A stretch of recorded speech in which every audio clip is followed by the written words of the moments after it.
As you approach Minthara, you feel her mind reaching out to yours, tentative and curious. Then it retreats, soft as a whisper. Sorry. Old habits.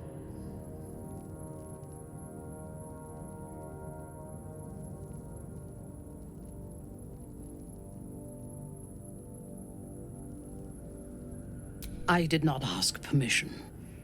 When we first met, before moonrise, I intruded on your thoughts without hesitation and took what I needed from your memories. I would not do that again, unless I had reason to think you were hiding something from me. And I do not. I did not think we would ever share anything more than an uneasy alliance, born of our mutual enmity for the Absolute. I was wrong. A deeper bond has grown between us. I trust you. But I would like to touch your thoughts again, now that my mind is my own. May I?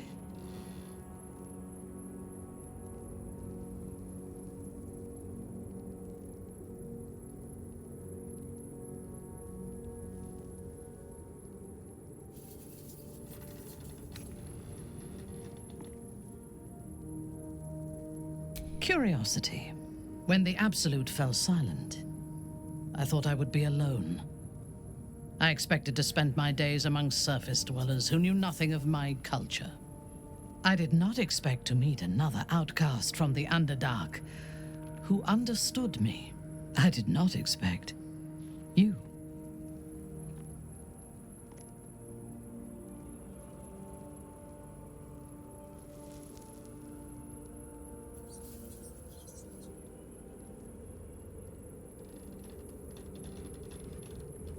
I have been told that I am special since my mother first held me in her arms.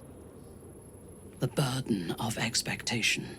Before the Absolute, I lived a life of certainties. I knew that I was destined for greatness because I was born to it.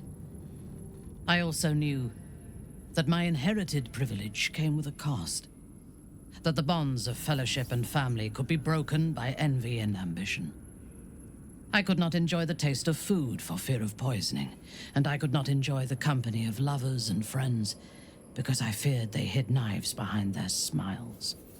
In spite of the danger, I was happy. I knew myself, and I understood the world around me. Now, nothing is certain. Without Lolth, without the Absolute, without my home, I do not know myself. But you do, I think. Show me myself through your eyes. Let me see what I am to you.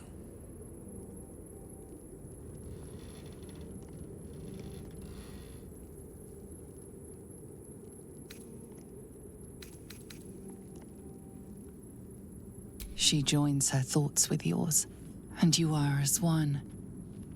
You share in her strength of mind and formidable will, but also the doubts that eat at her conviction. Those doubts cluster in swarms, and the thickest is around her sense of self. She pushes past, revealing the image of her you hold in your mind. What does she see?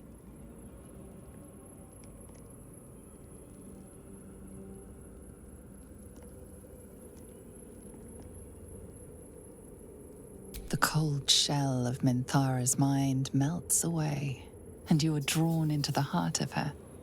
Warm, passionate, and dangerous. I have never lacked confidence, but this conflict seems so much bigger than the two of us. It frightens me. I do not know if we will survive it.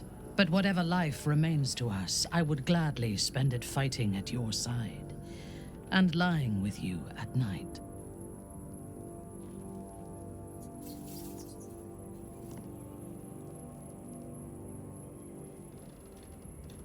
Her mind touches yours, feather light and hesitant. A stark contrast to the confidence with which her thoughts intruded on yours in the past. Tonight, there will be no voices, no orders, no gods. I belong only to you.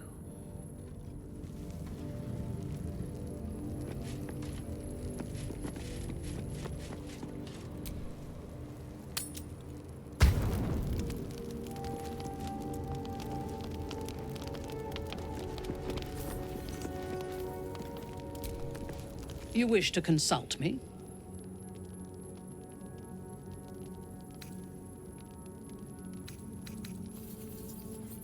I take no pleasure in his passing.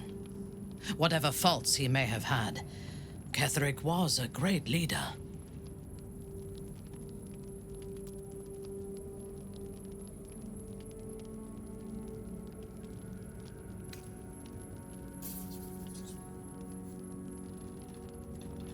Life was crueler to him than death.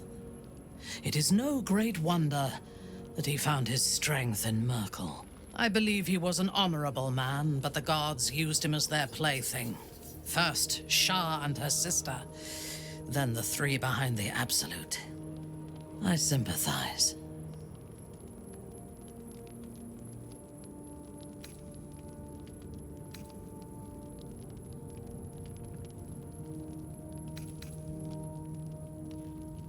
It is a sharp mind that feels sympathy for one who suffers unnecessarily, not a soft heart.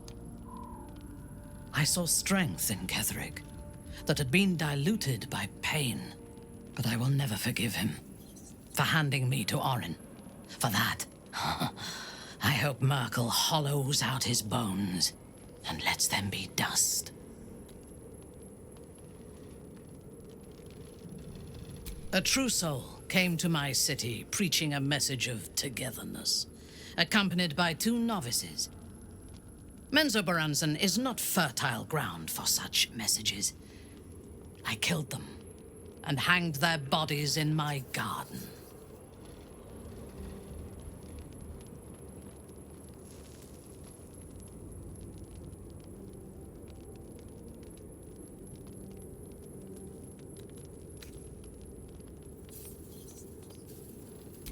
I thought so too. This world is full of fools, after all. But in this instance, I was mistaken. Our visitors were not fools. They were bait. Even as the flesh sagged and sloughed away from their eyeless skulls, their audacity infuriated me. I had to know where they came from. And whoever sent them was counting on my curiosity overcoming my caution.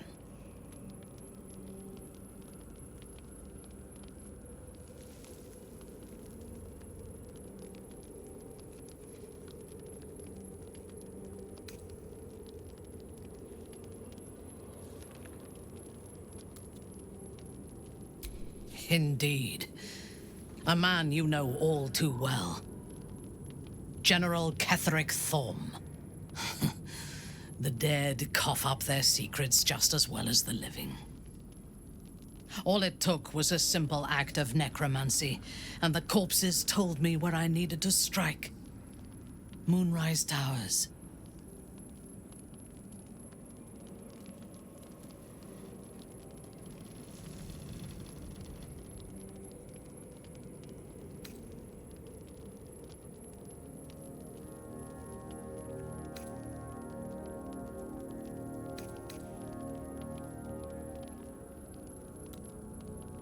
No.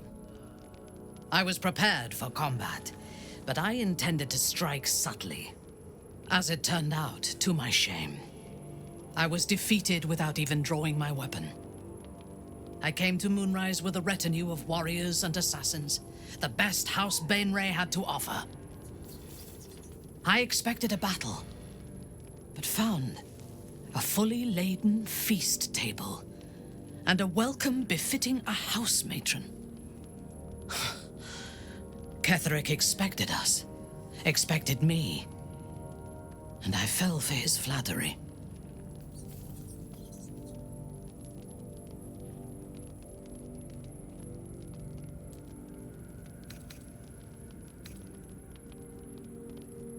Perhaps I deserved what came after the welcome as well. Ketheric proposed an alliance between Moonrise and Menzoberranzan. I admit I was captivated by him. He invited me to the head of his table as his guest of honor. I was wary, of course.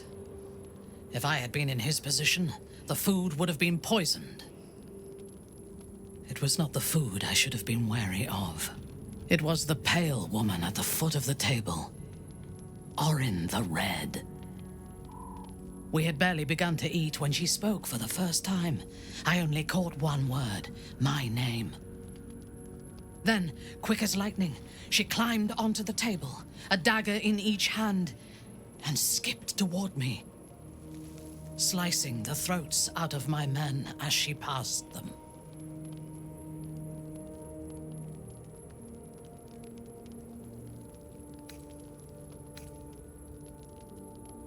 Few things frighten me. Orin is one of them. Ketheric held me still, his hand on my shoulder, the grip tight enough to crack the bone. When Orin stood before me, she touched the dagger to my eye, drawing out a tear of blood. "I want this one," she said. Ketheric nodded his permission, and I was taken below. You've seen the horrors of the colony. Orin kept me there for days. She forced me to watch as my men were processed. Some for food, others as thralls. And then she placed the tadpole in my eye herself.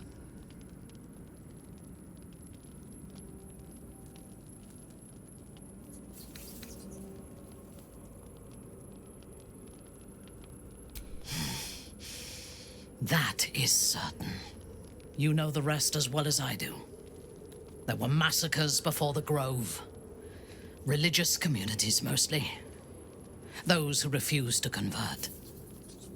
Then there was you, and now there is freedom. Soon there will be vengeance. I am yours. Come to me.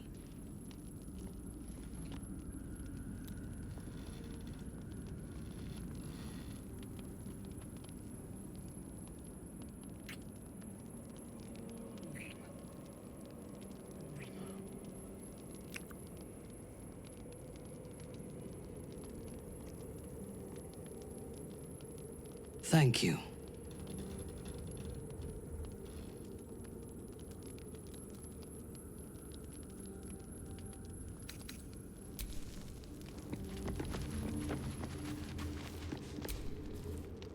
Go ahead. I'm listening.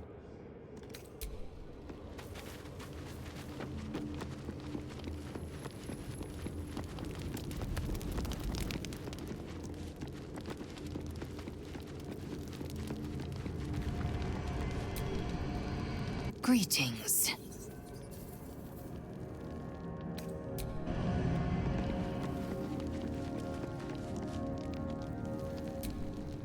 So, I gather your affections have drifted elsewhere. Curious.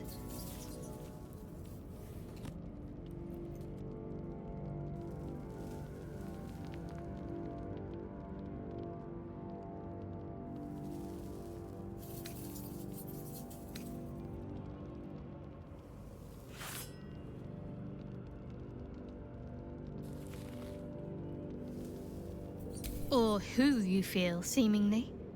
But no harm done. We were merely dabbling, I suppose. Though, for a while, I thought I might have someone to share new memories with. Not to be, it seems. You're a sight for sore eyes, even now. Did you want something? Fine. What's on your mind? How are you holding up? Don't be so modest. I can't remember the last time I met someone like you. Ah, my favorite traveling companion.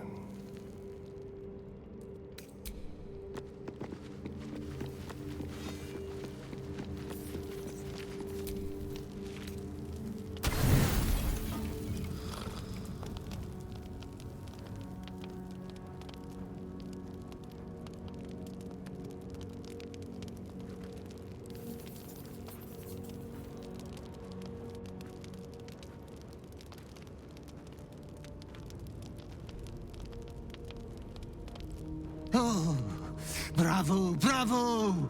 You are growing up to be a fine fellow of the most degraded caliber. The cleric and last light, all are now but an ichord slag heap. And it was all your own work. You didn't even need your butler's advice. You have acted with the utmost decorum. First the bard, now this triumph. Don't worry, Master. I will ensure you have a diverse roster of victims from now on. Hapless menfolk deserve death just as much as the girl is. It would damage your reputation if the fearing public thought you a predator. After all, you're far worse than one of those base, lusty spree killers. A part of your past is here for you. I come with your disgusting prize.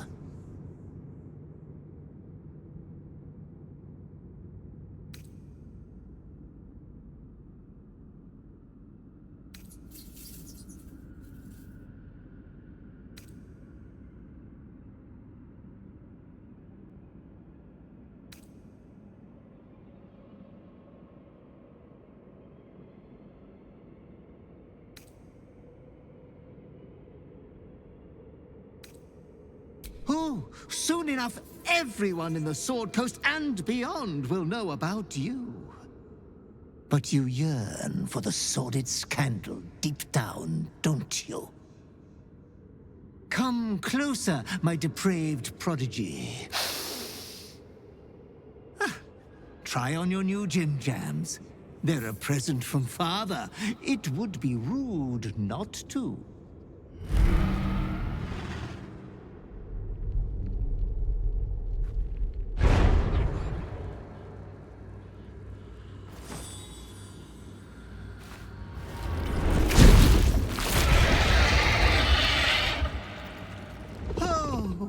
Such a strapping young behemoth. You cannot speak, but you have command over your own cruelty.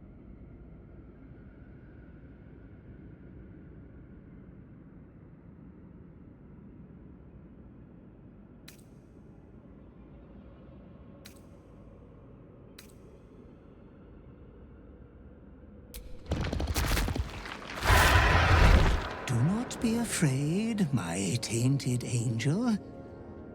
Sceleritas will ensure you stay in harm's way. This foam is the Slayer. You will do many naughty feats with it. Oh, I wish I had time to wax your hide and brush your spines. But your adoring butler must away.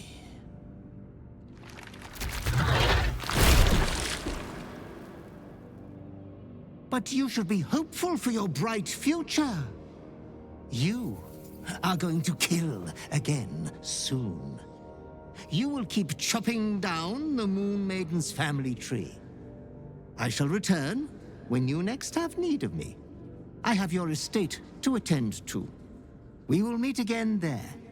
Good night, sweet master.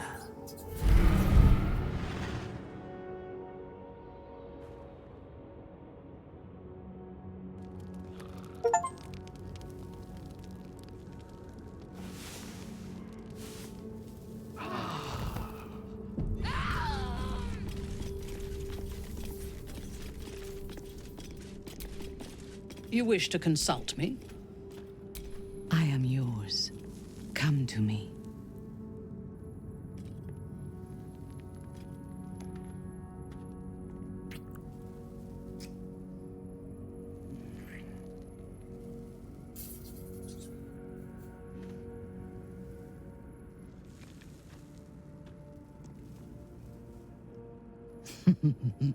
What a wonderful distraction you are.